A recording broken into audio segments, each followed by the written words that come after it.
So, what does it really mean for academic research to be influential? Is it all about impressing other professors, or is it about actually changing the world? Today, we're going to dig into how academia defines impact and ask whether the way it measures success is maybe, just maybe, fundamentally disconnected from the rest of us. I mean, this quote from a former president of the Academy of Management just says it all, doesn't it? An incestuous closed loop. The charge is that academia is basically just a conversation it has with itself, a world where your success is measured purely by how much other academics are talking about you. So, is that true? Let's see what the data says. Okay, so here's our game plan. First, we'll look at this idea of academia's closed loop and its main currency, citations. Then, we'll check out a new way to measure public impact, compare those two very different worlds of influence, and wrap up by digging into why this whole disconnect really matters.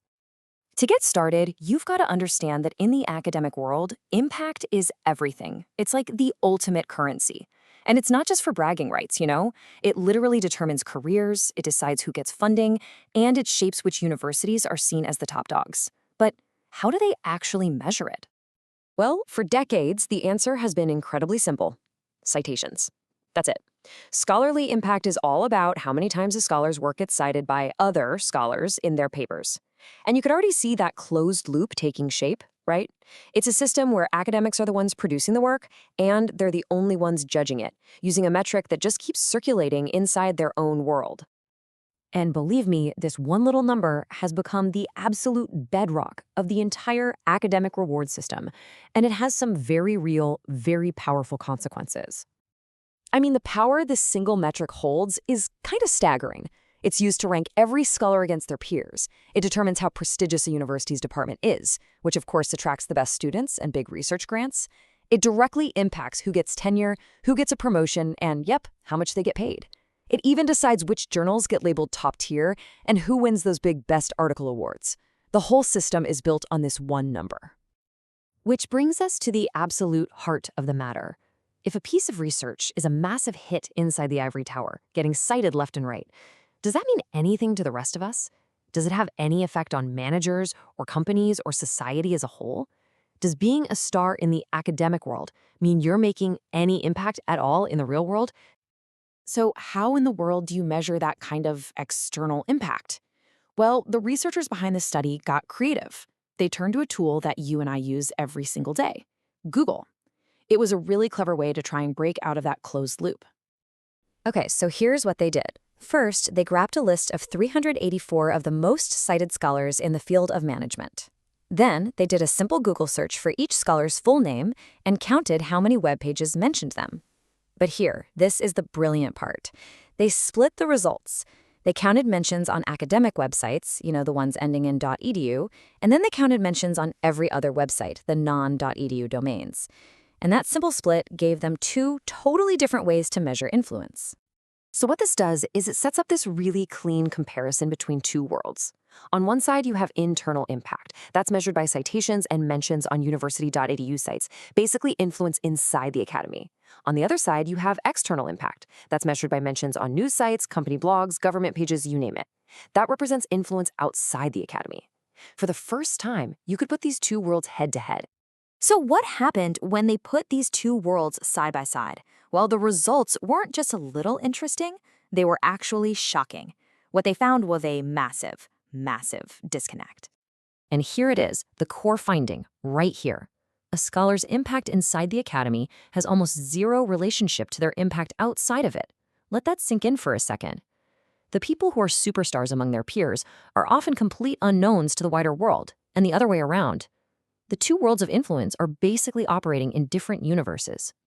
And the numbers really tell the story. So a scholar's citation count predicts about 14% of their mentions on academic.edu websites. Okay, there's a relationship there. But how well do citations predict mentions on public, non-edu websites? A tiny 2.8%. Statistically, that's pretty much noise. It means knowing how famous a scholar is among other academics tells you almost nothing about how much attention they're getting from the rest of the world. So the big picture stats are one thing, but the story gets even crazier when you look at what this means for actual people. What does this disconnect feel like for the researchers whose careers are on the line? Okay, get this. Take Isaac Eisen. Based on citations, he is a giant in his field, ranked number 3 out of 384 scholars. He's in the 99th percentile. But you switch over to public mentions, his rank plummets all the way down to 273rd. That's a drop of 270 places from the absolute top to the bottom third. And this isn't a one-off. Look at Viswanath Venkatesh. He's ranked 27th by his peers, an elite scholar in the 93rd percentile. In the public sphere, his rank free falls to 308th. He drops all the way down to the 20th percentile. His huge impact inside the ivory tower is practically invisible outside of it. And these aren't just a few cherry-picked cases. On average, a scholar's rank changes by over 100 spots when you switch between these two metrics. 100 spots. It's like finding out the world's number 3 tennis player is also ranked 273rd in a different league. That's the scale of this thing. These are not just two slightly different lists. They are two completely separate realities. Okay, so what? Who cares if academics are only popular with each other? Well, it turns out this science practice gap, as they call it, has some enormous implications for all of us. You know, one of the anonymous peer reviewers for this study put it perfectly. They said, these results should give administrators pause. And they're right. This should be a massive wake-up call for university leaders, for the people who fund research, and really for anyone who thinks that science should be making a difference. So here's what's really at stake. For universities, it means if you only reward impact through citations, you're actually creating a system that pushes people away from public engagement. For the faculty, the message is clear. The fastest way to get promoted is to write for other academics, not for people in the real world who could actually use your work. For the funders, it raises a tough question.